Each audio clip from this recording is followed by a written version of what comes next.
Okay, this is a draft of a presentation that I'm going to use send some investors.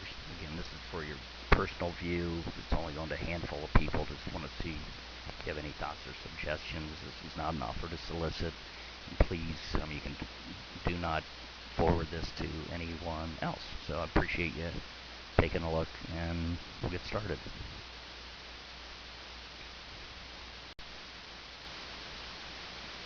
Okay, I want to start today, take what I call a journey to explore the obvious. Present climate out there is pretty amazing, to put it mildly. We have tight credit, low prices, cheap money, future inflation or appreciation with all the money being put into the marketplace. Quite frankly, the climate is perfect out there. The tight credit, the effect on with the tight credit on real estate has been profound. I mean, most people finance their homes. Most people do not have the ability to pay cash, and the tight credit has just exacerbated the problem with trying to buy property. The low prices. Housing prices are down considerably after the peak in like the mid-2000s when rates were low and money was easy. That equates to high cap rates. Some of the prices are, they are down considerably the last 5 or 6 years, but some of them are just absolutely amazing at under 50 cents on the dollar, we're seeing. Cheap money. The interest rates, if you can get it, are just phenomenal. At all-time low. I think you can borrow now, under, around 5%, some even lower. So, there is cheap money out there if it can be had. Future inflation. Obviously, everybody's aware of all the money that's being pumped into the marketplace, and it almost is inevitable that the only way that this stuff's going to be paid is by inflating. If you have inflations, what do you want tangibles or intangibles? I know with the intangibles, a lot of people say perception is reality. Well, a tangible asset like real estate, cash, equipment has many benefits over what is the opposite, which are the intangibles, which is what a lot of people bet on.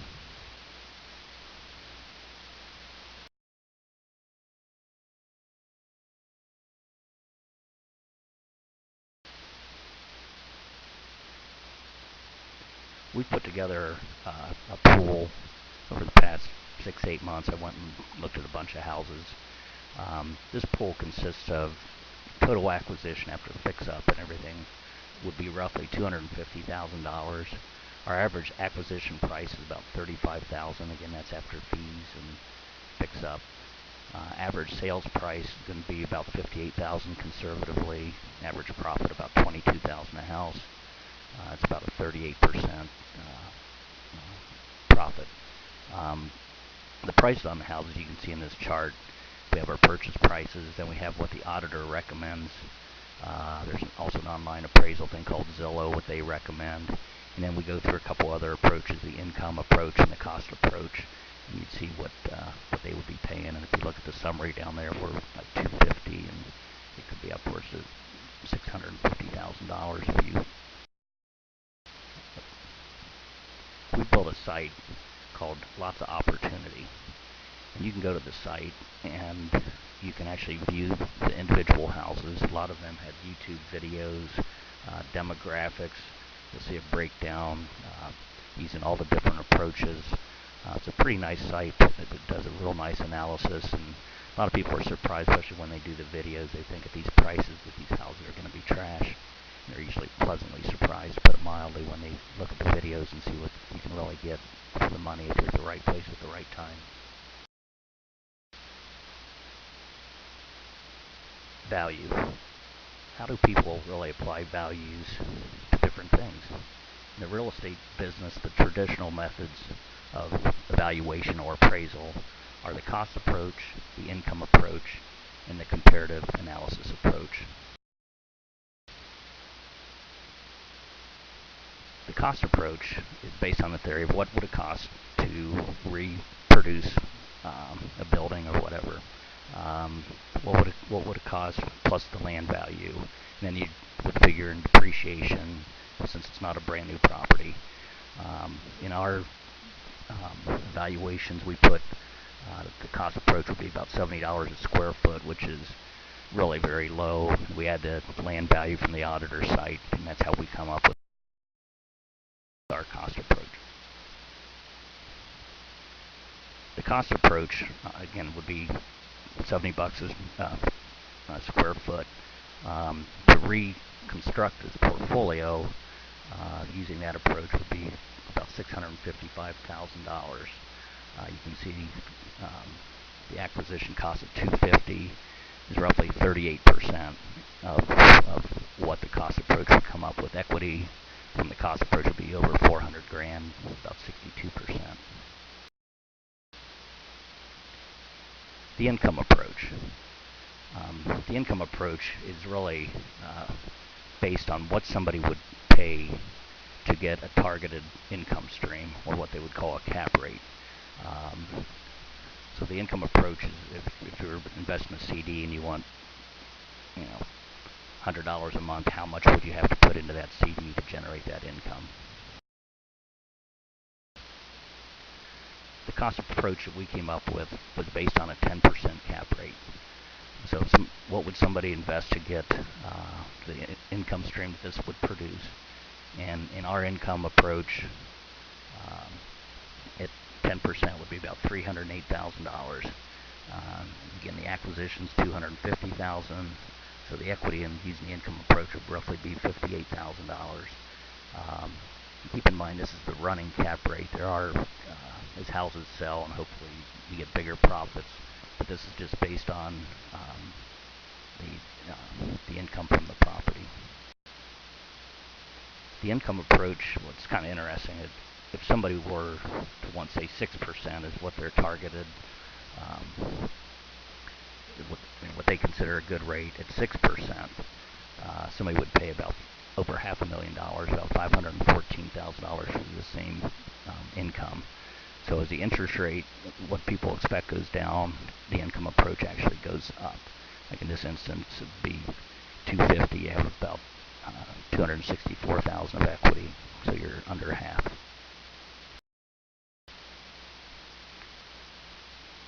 To kind of show something here, I went to a site called Zilpie, which does like rental comparisons. You put in an address and it gives you comparables in the area, what the market rents would be.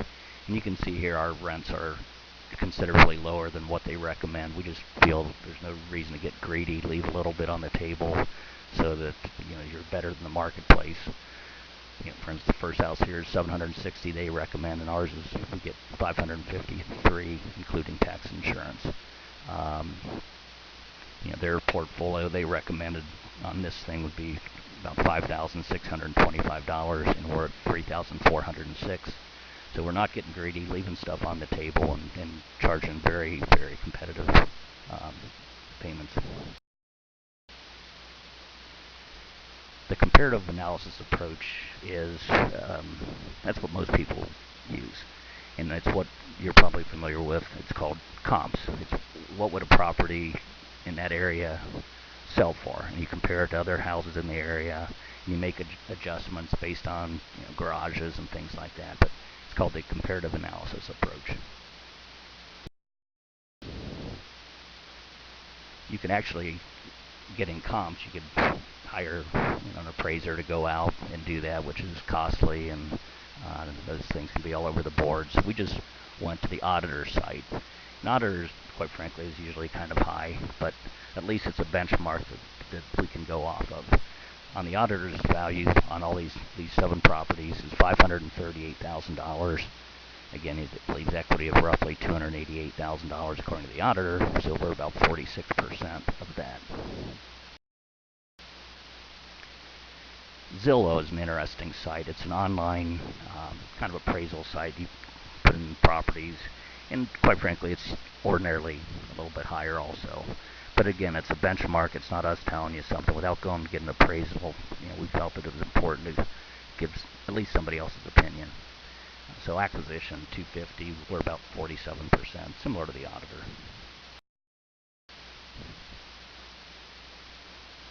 And then we have our conservative price opinion. This is what we think without trying to get top dollar, again, leaving enough on the table. We think the portfolio is about $413,000 is a conservative number. So 250,000, that would generate equity of about $163,000.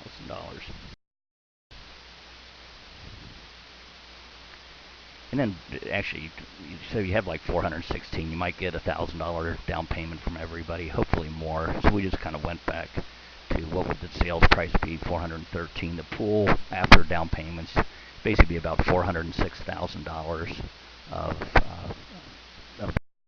value. I mean, basically the whole value summary, using all our approaches, it should be applied to everything.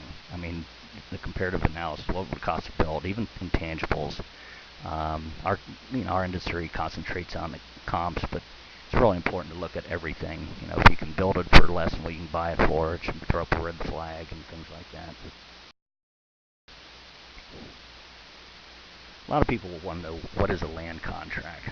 And it's very much misunderstood. A land contract is really a contract between a seller and a buyer of the property, where the seller holds title until the buyer lives up to certain obligations, makes this monthly payment. There's ordinarily a balloon payment between 3 to 5 years that is expected for that person to go refinance the property or sell it to somebody else, and that's really what a land contract is. And then a lot of people say, why do a land contract versus mortgages or landlording or even just flipping? A land contract is kind of the best of both worlds. You have less maintenance because you actually have somebody that intends on being a homeowner, which usually brings a more stable resident.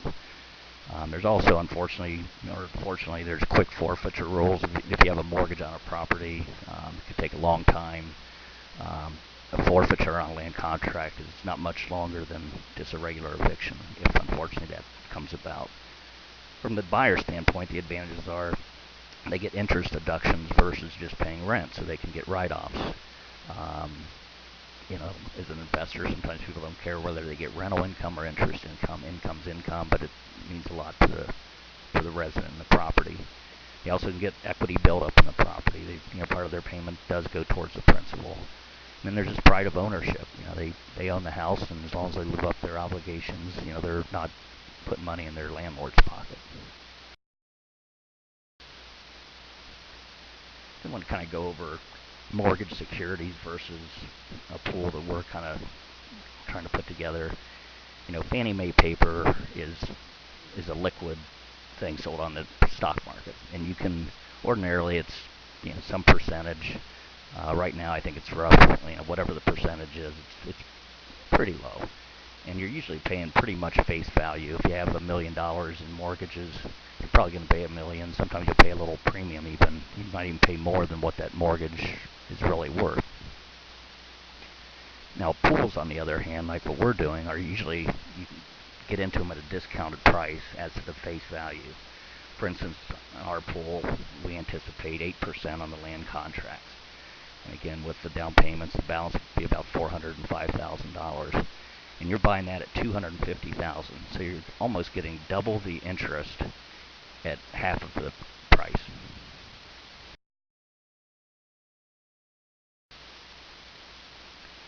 And again, on the forfeiture standpoint, it's kind of important to look at.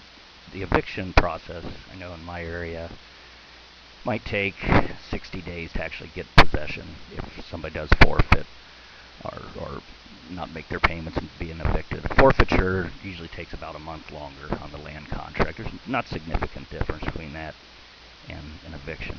Whereas a foreclosure could take up to 2 years. I mean, ordinarily about 18 months, but with all the stuff's going on now, moratoriums on forfeit, on stuff, and people can live in these houses forever, so they even get the thing performing again. It could take a long time.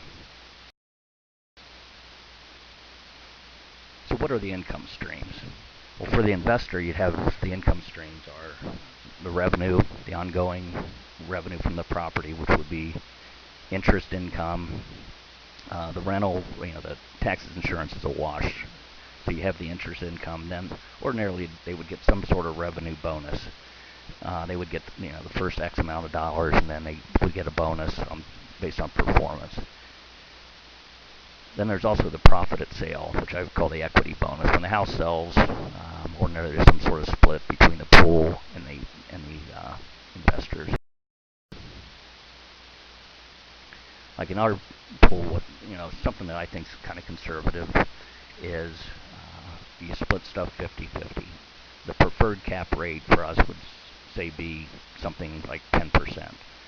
So whoever puts the money up gets the first 10%, and then there might be a little management fee charged after that, and then cash flow could be split, negotiable, but say 50-50 on the cash flow on the sale and cash flow on the any extra interest income above the 10%. The interest income on this particular pool, and again this is speculative, but basically the total interest income would be about $32,480. That's 8% on that $408,000 land contract. We charge a management fee of say 5%, so that would be, again, year one, $1,624 goes to the management company to collect the payments and do the paperwork. So there's roughly $30,856. In this particular pool, it's structured that the investor gets the first 10%, so on $250,000. The math's easy. It's $25,000. Then that extra $5,000 or $6,000 is split 50-50, so there's a $2,900 bonus to each management and the people putting the money up. So the yield, the running yield's about 11.17%. Now you got your profit at sale. Roughly it's about $22,000 a house. We're putting in year one, nobody pays you off. So they're really, the balance is still $250. When we put one house selling each year, and this can be all over the board. I mean, this is it's going to be hard to pin down. If there's more houses that sell, that's phenomenal because there's huge profits. Obviously, you see 22 grand profit every time somebody pays you off. So we're saying one a year, so roughly about 14% of the portfolio gets paid off. So then the people get their capital repayment of $35,000 plus an $11,000 bonus on average per property. So the summary on the annual income, like in year one, there's no sales, so it's no money on the sales, but they get their $27,000 in interest income. So they again leads a yield of about 11.17%. And then we're saying each year after that, one house sells, so you can see it goes to 16%, 17, 18, 21, and that's because that pool balance is being, radically reduced with each payment.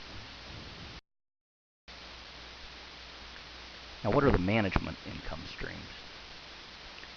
The management company has acquisition fees, and those are just to go out and find properties. Usually people charge anywhere from $2,000 to $10,000 to find a property, or it might even just be a flat fee.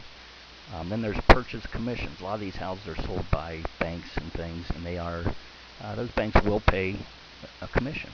So if we have a brokerage, that's ordinarily about 3% that they pay back. Management fees are the running fees going on. It could be a flat fee or a percentage. I think we put in ours that it's 5%, which is low. Flat fees could be anywhere from $25 to $100 per property. Then the management also gets the interest bonus. That's that extra revenue participation, and also gets the sales bonus at the time of sale. So there's basically 5 income streams. It's a little summary of what the management company could possibly expect. Year one is big for the company because there's the acquisition fees, which we put at say $2,000 each, which is conservative. 7 houses, $14,000. Management fees, $1,624. That's 5%. Revenue participation is a bonus. And then the down payments we get, you could theoretically keep that or go towards commissions.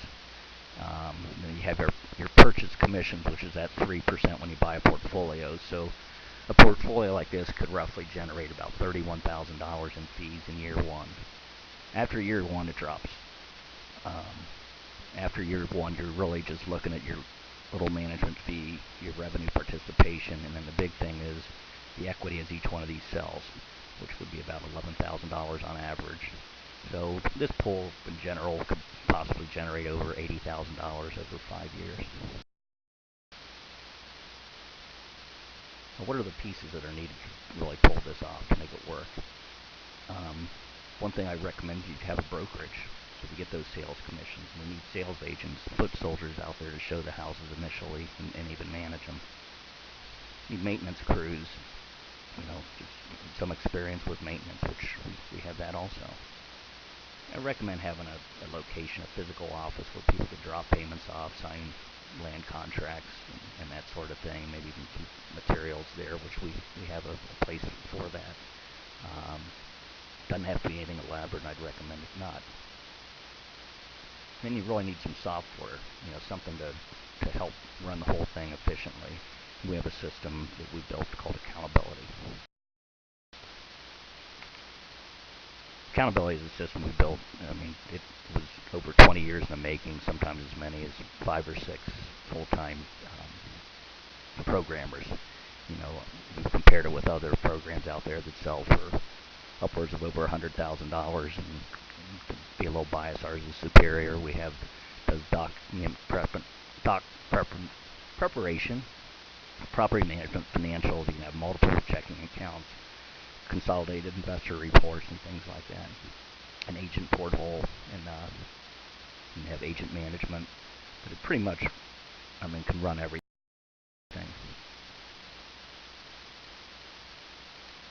What's our challenge? It's really the liquidity.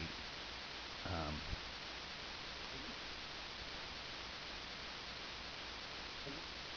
yeah, we can probably put these pools together pretty easily. But now what do we do with them? Do we want to hang on to them or do we want to move them? Talking to different people, they have different ideas. One is put together a blind pool. People put in money and then they go out and buy houses. And you're not really sure at that time what you're going to end up with. I'd recommend getting the pool put together and then going and marketing that pool. And our goal is really to almost redefine real estate as a liquid asset. With Fannie Mae paper and things like that, they've carved out a niche for that, and I don't know why it couldn't be done in something like this. So as a liquid asset, we're working with a company called Heritage. It's put together funds to buy these pools. There's also a thing called PropertyNet. It's a structure we put together that individuals could participate on a smaller level, maybe just going in on a $250,000 pool. You could just have individuals come in and say, they like the pool, they'll buy it themselves. Or you could have institutions come in, which might be a little more difficult, but the institutional money could actually help an investor, an individual, go maybe leverage their portfolio at a conservative number and not have to come up with as much cash.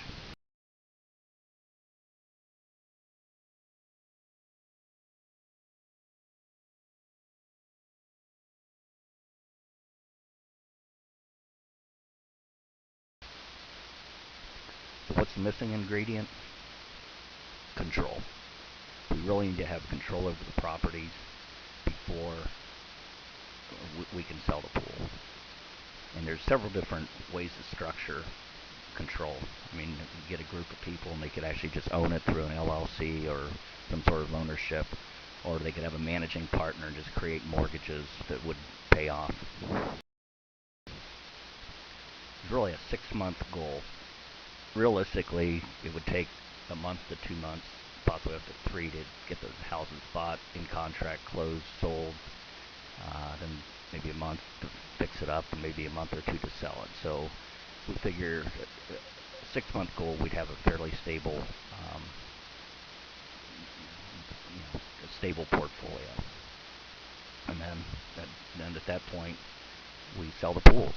And so our goal is to get the back end people ready to go. And the payback would have to be negotiated for the people that help on the pool. Some percentage plus some negotiated bonus.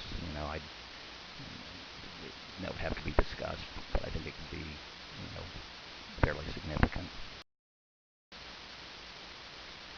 So again, this is not an offer to sell or a security. Just wanted to present this to you, and hopefully it looks good. I'm open for any suggestions you might have, and appreciate you taking the time to check it out.